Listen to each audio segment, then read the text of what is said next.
So we've all seen the headlines, right? Youth unemployment in Nigeria. It feels like a story we hear all the time. But what if the real problem isn't just the lack of jobs? What if it's something much, much deeper, like a total system failure? Today, we're going to dig into how these disconnected systems are actually failing an entire generation. Okay, let's just start with one number, 60%. Over 60% of young people in Nigeria are either unemployed or, and this part is key, underemployed.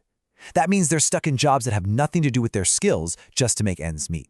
This isn't just some abstract number. It's a full-blown national crisis happening in real time. Now, you might see some official stats that look a little better, but honestly, they often hide the real story. They just don't account for the university graduate who's now driving a taxi to get by. Or, the millions who've gotten so discouraged they've given up looking for a job altogether. The reality on the ground is, well, it's a lot tougher than the official data lets on. So what's the root of all this? Let's be clear, it's not a lack of ambition or talent. Not at all. It's a broken system. You've got these massive pillars of society: education, the economy, the job market, and they just aren't talking to each other. They're all operating in their own completely separate silos. All right, let's take a look at education first.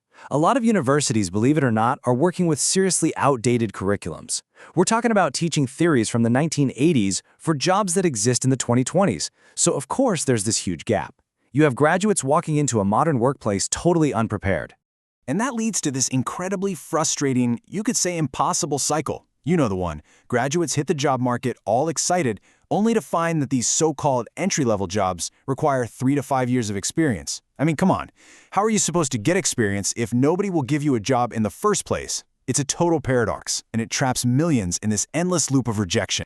And then you have the economy itself, which, frankly, just isn't built to create a ton of jobs. Think about Nigeria's over-reliance on oil. Sure, it brings in a lot of money, but that whole industry is super automated. It doesn't actually employ that many people. And at the same time, the sectors that could create millions of jobs, we're talking manufacturing, for instance, are just left to struggle. So, when you put all of these pieces together, what you get is what we're calling an ecosystem failure. It means education, the job market, and economic policy are all on different planets. They're not connected. They're not aligned. And the result? There's no clear path from the classroom to a career. The bridge is out. Now, this total system failure has sparked this huge ongoing debate. But what if we've been asking the completely wrong question this whole time? What if the argument everyone's having is just a distraction from finding a real solution? You know this debate, you hear it everywhere. Should young people forget about university and just go learn a trade? Is a 4-year degree completely worthless now? Is a plumber going to make more than a programmer? It's this constant either-or battle, and it just dominates the entire conversation. But here's the critical shift we need to make. This is the wrong debate, period.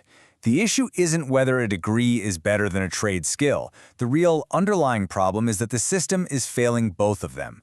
The goal shouldn't be to pick a winner. The goal should be to build an interconnected system where all educational paths, every single one, can lead to a prosperous life. And when you actually look at the comparison, it's so obvious that both pathways have incredible strengths, right? Trade skills can be a super fast, direct path to owning your own business.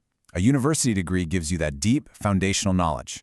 A system that actually works wouldn't make you choose one over the other. It would find ways to leverage the best of both worlds.